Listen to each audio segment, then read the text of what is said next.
All right, today we work on the next step of this little guy, and we transfer this little guy. Hang on.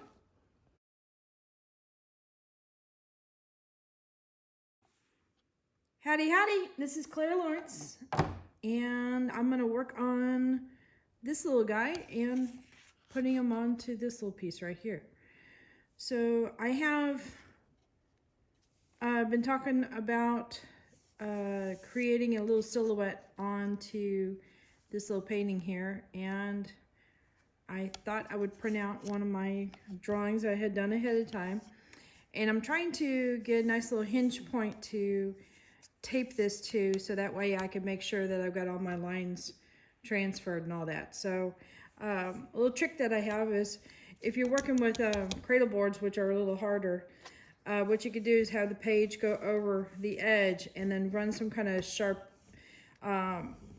edge along this, a sharp edge along this edge? No, something hard along this edge. That would work. And basically crease the paper. So I have my trusty fingernails, and I know where to cut the paper. In this case, I'm just going to use a little straight edge ruler and tear it.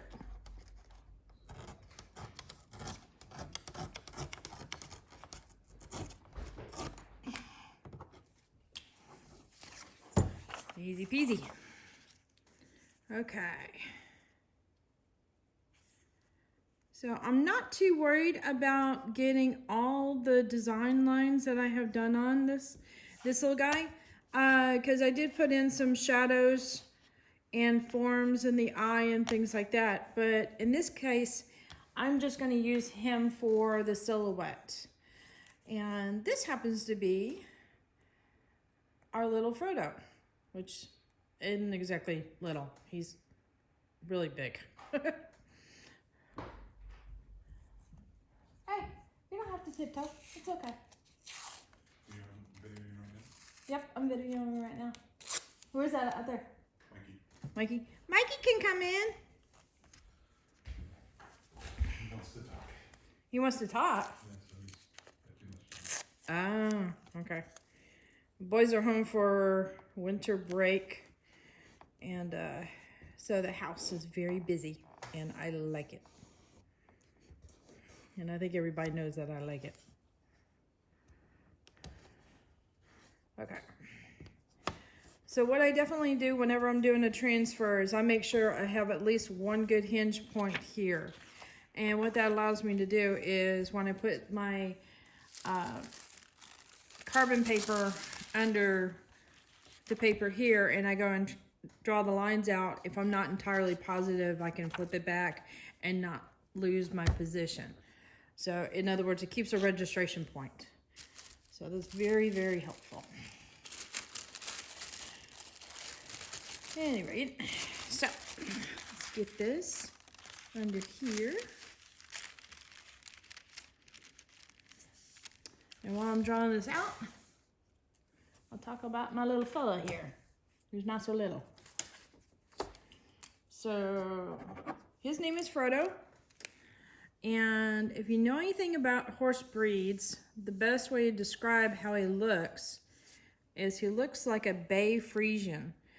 And for those who don't know or speak horse, what that means is his coloring is brown and his mane and tail are black.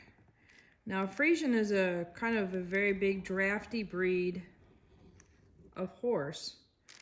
And they also have the feathers on the feet. Now this guy here happens to be, the breed is a Dale pony, which is a draft horse breed that was bred for pulling mine carts and stuff. So they wanted the strength of the draft, but they wanted, the small size. And I believe they come from the United Kingdom. All right, I'm going to have to rotate this guy around because it'll make it easier for me to draw the lines. Let's see. All right, this is incorporated. go. I have to watch the camera tripod. There you go. Okay. That was speak with a pen in my mouth. We'll just slide that over and we're still on the camera. Yes! Okay. I'm used to drawing horses right side up, not on their side. So, anyway, so he's a part Dale pony, and like I said, it's like a miniaturized draft horse, but the other part is quarter horse.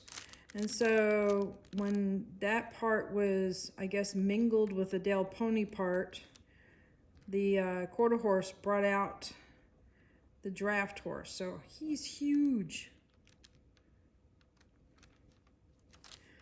Everybody can't believe he's a pony. But what's really interesting is ponies have a tendency to be leaders in the field. They're kind of like, well, let's just say they're kind of like little bullies out in the field. They will lead the pack. And you can see his pony nature come out whenever there's another horse around. But when it's just us humans, he's one of those guys that likes to hang out. And he'll also steal your tools too, so be mindful of that if you come to visit. But if you're ever out in the field at all, he'll hang out with you the entire time. And he's always been super cool with the kids. All right. So I'm doing just a silhouette. I don't know why I did some of those details. I think it's pretty much habit.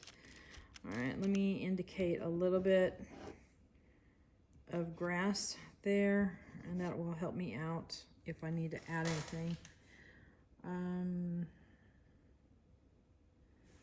Now I might indicate a couple more lines. I am painting this in with alcohol ink, and I'm going to pretty much have it dark.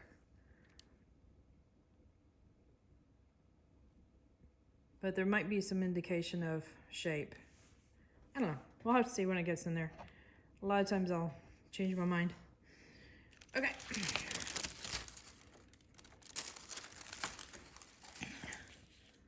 Let me double check.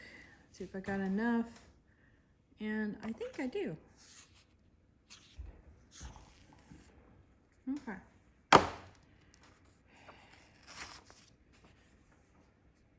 So that is how you transfer a drawing. Not that hard. Pretty easy peasy. All right, let me get my paint set up and I'll be right back.